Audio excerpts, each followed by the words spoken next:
Hi guys, tinitingnan ko kasi itong root ng hair ko kasi ayan no, nakita nyo, tumubo na ulit ng 1 inch, mga 1 inch tong white hair ko. So magpapakulay na ulit ako sa aking anak, sa bunso ko. Siya ang nagko-color ng hair ko kaysa sa mapunta pa ako sa mga salon. So kasi monthly is magpapakulay ka, pupunta ka ng salon. Kasi meron akong nakita sa YouTube kung anong pwedeng ipang color sa white hair. Kasi dati ang ginagamit ko lang is black. Kasi nga yung dito ko kaya lang halatang halata na na kinulayan ng buhok mo kapag black yung ginagamit kong hair color. So ngayon meron akong napanood sa YouTube na kung paano nila ginagawa na hindi siya black na black, parang may shades of brown yung hair mo na pero natatakpan niya yung white hair.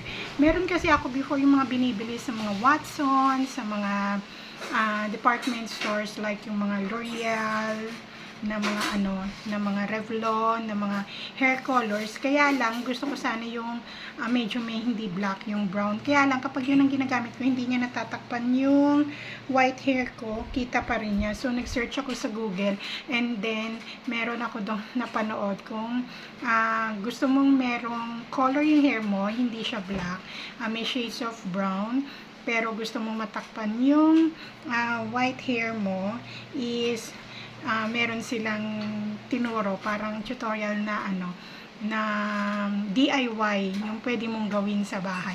Kaya mamaya guys, isi-share ko sa inyo yung aking ginagamit na hair colors, tapos kung ano yung ginagawa ko, yung mini-mix ko para matakpan yung white hair and then at the same time hindi black na black yung aking hair. As you can see, meron siyang shades of brown. Ayan yan. Pag natatamaan ng araw, lalo na ng liwanag, lumalabas yung pagka-brown niya. Hindi siya talaga totally brown na brown kasi ayoko rin naman yung light na light ang pagka-brown niya. Gusto ko yung parang normal lang. Ayan, katulad yan. Pag naaanuhan siya ng araw o kaya ng ilaw, is makikita mo talaga na merong shades of brown yung aking hair. Yan. Ito yung mga dati ng nakulayan. Ito. Yung sa ilalim ko is medyo, as you can see, medyo dark pa kasi ito pa yung time na black yung kinolor ko. Yan, yung mula dito hanggang dyan. Pero pagdating dito hanggang dito is meron na siyang shades of brown. Pero pag yung dito sa ilalim is halata mong black pa. Kasi yan dati black ang kinocolor ko dyan. Tapos ito yung mula dito hanggang dito, yun na yung na-search ko sa YouTube na pwede ka palang mag ng brown na hindi lang black.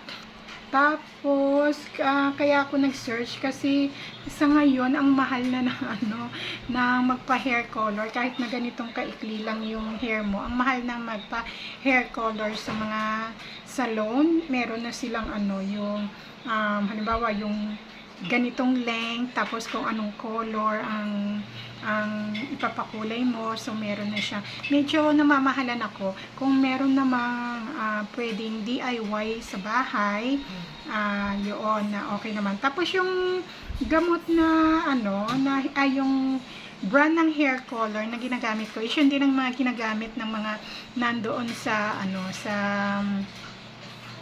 mga salon. So binili ko yon and then trinay ko, tapos okay naman sa buhok ko, hindi siya nag-dry yun. Pag tinignan nyo yung buhok ko, hindi siya dry, tapos bouncy pa rin siya, kasi hindi katulad nung isang kinocolor ko na na black. Sometimes nagda-dry yung hair ko, lalo na pag yung matagal na siyang nasa buhok ko, nagda-dry na siya. So eto, hindi nasira yung hair ko. Ganyan pa rin siya, bouncy. Tapos hindi siya nagda-dry. Basta alagaan lang siya ng ng conditioner na ng everyday conditioner para hindi masira yung ating hair. Yun lang guys, mamaya pag nag-color na ako, i-share ko sa inyo kung ano yung ginagamit kong hair color. Ito ang ginagamit kong brand ng hair color, ang Bremod ng Spa ang nakalagay. Ayan o. Hair color. Tatak niya is Bremod. Tapos ang colorant to eh. Tapos, ang ano niya is 100 ml na siya. Dalawang color ang ginagamit ko. Minimix ko siya. Ang first ng color is itong Golden Ash Blonde. Tapos, 6.31 ang code niya. Tapos, itong isa is medium brown. Minimix ko sila para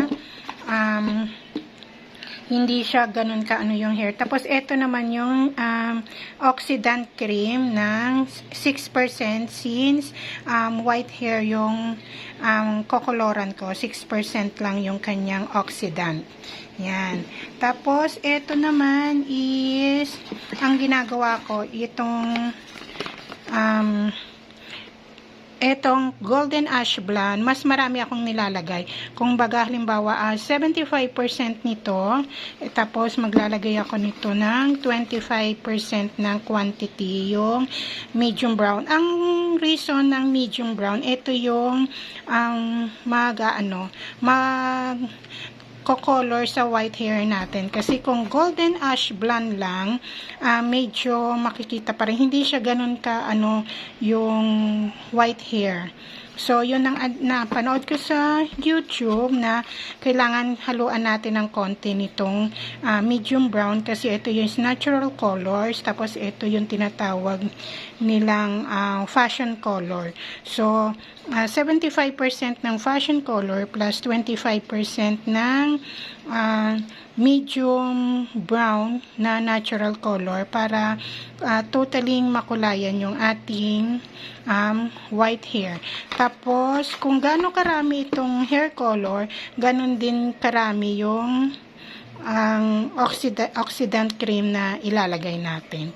So, yan guys, ang aking gamit na hair color. Okay guys, ito yung ating hair color na brand na sinasabi ko sa inyo na ginagamit ko ngayon na naghiyang sa aking hair, na hindi nag-dry yung aking hair. Ito rin ang ginagamit ng mga yung mga nasa salon.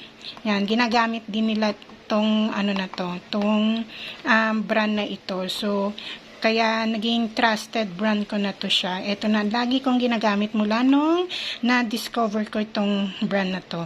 So guys, yun lang. Mag-mix na ako ng hair color and then kokoloran na ng anak ko yung aking hair. Ito ang gamit kong mixing bowl. Tapos, ito yung brush. Tapos, yung suklay. As you can see, sorry guys bungi-bungi na yung aking suklay kasi halatang gamit na. So, yan. Kita nyo, umano na rin yung color. So, dito tayo magmi-mix ng ating hair color. Okay. Una natin is yung Golden Ash Blonde. Bago pa to, bagong bili kasi naubos ko na yung isa. So, yan. Maglalagay tayo dito.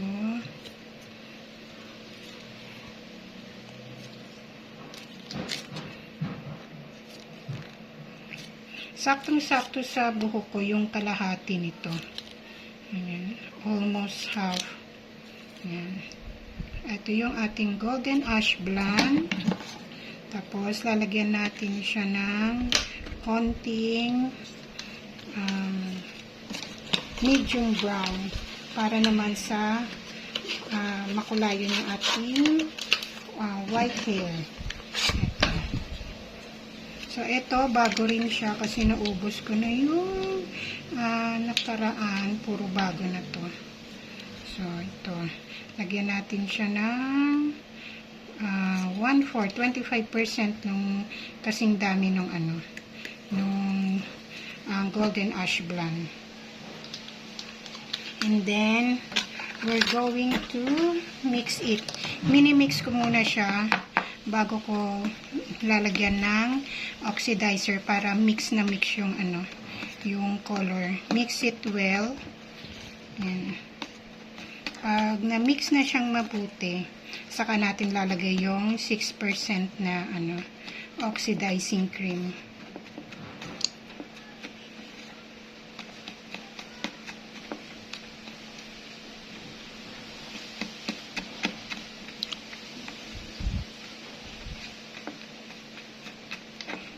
O, yan, mix well na siya. So, hayaan ko lang yun nandyan.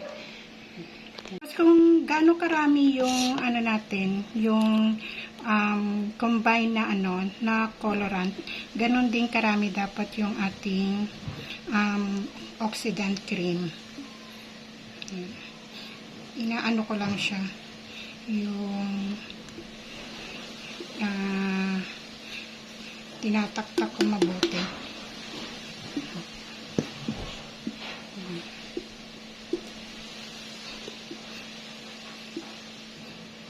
And then, pag ano na siya, i-mix natin mabuti. Patay muna.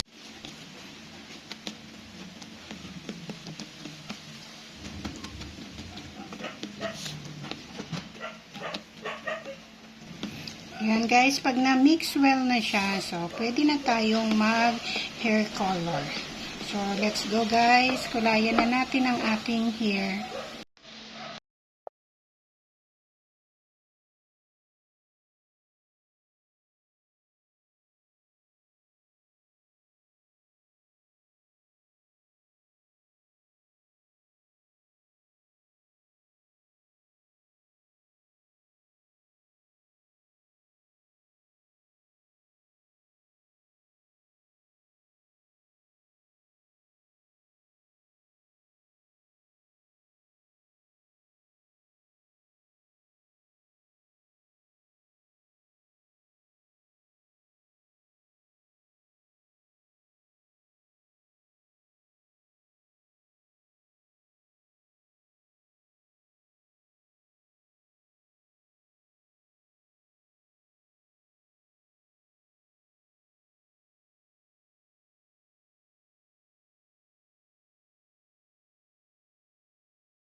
Okay, yan na guys, tapos na akong kulayan ng aking anak. So,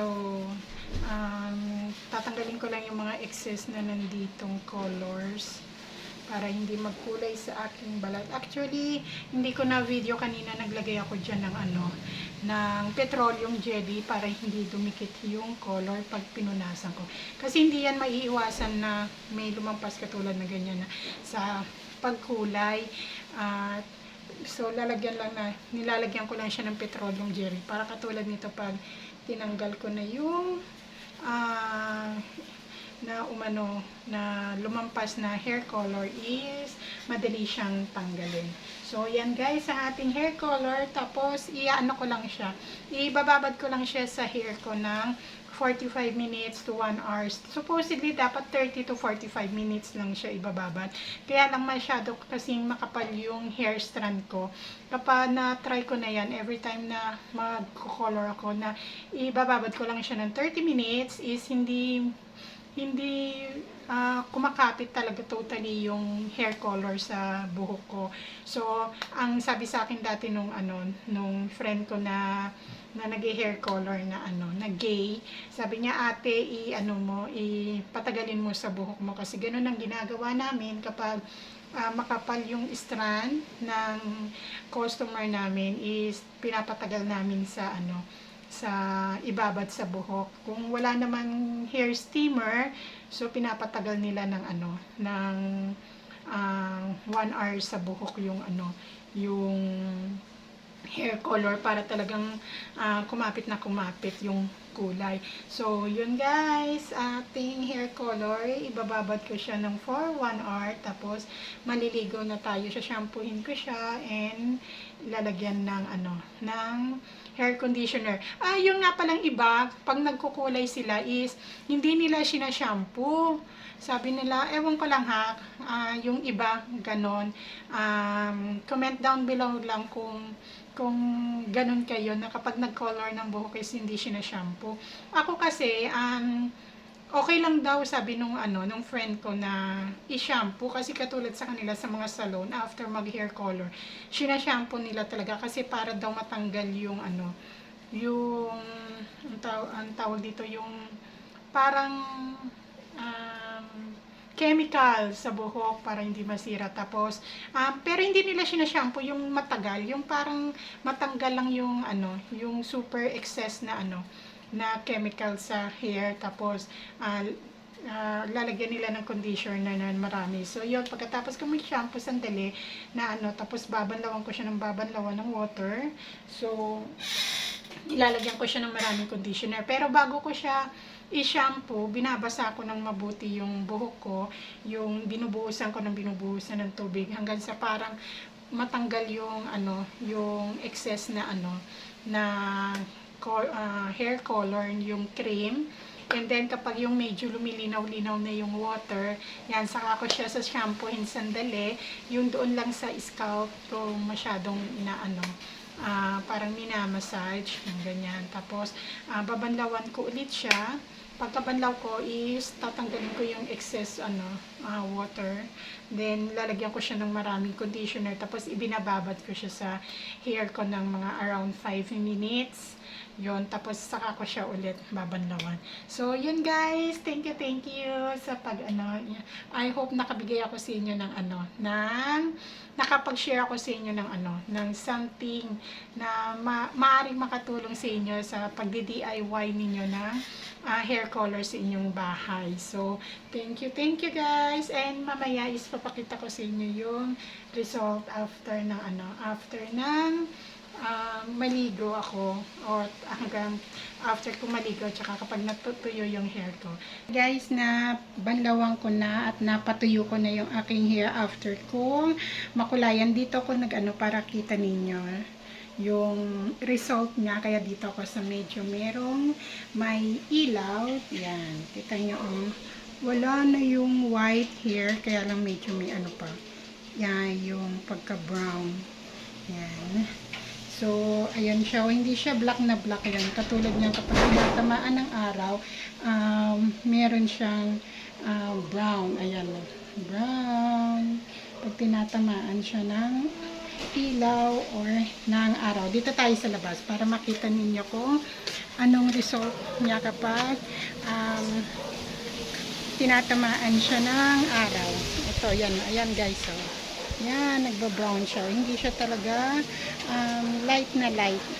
Black. Yan. Tapos wala na yung white hair. Yan. Tapos pag binuksan mo dito, yan, wala na yung tightness sa loob. Tapos pag tinamaan siya ng araw, yan, siya, magba-brown. Ayan na. Pag tinatamaan ng araw, yan, sunlight, nagba-brown siya. Ayan na. Diba? So, yun guys, ang aking may share sa inyo kung paano ko mag-color ng white hair ko. Ayan. Tapos, susunod nito after a month na naman or 3 weeks pag medyo humaba na yung aking white hair. Pag lumabas dyan, papakulayan ko na naman yun. Yung dito lang naman. Ayan. Yan guys, ang aking may share sa inyo sa pagko-color ko ng aking white hair. Sana meron po kayong nakuha idea or parang ano siya, yung ang tawag dito, may naitulong ako sa inyo na pwede nyo rin gawin sa inyo sa bahay na pagkukulay ng inyong white hair. Yun lang guys, thank you for watching and also thank you for joining me again on our next video. Bye guys! Damn.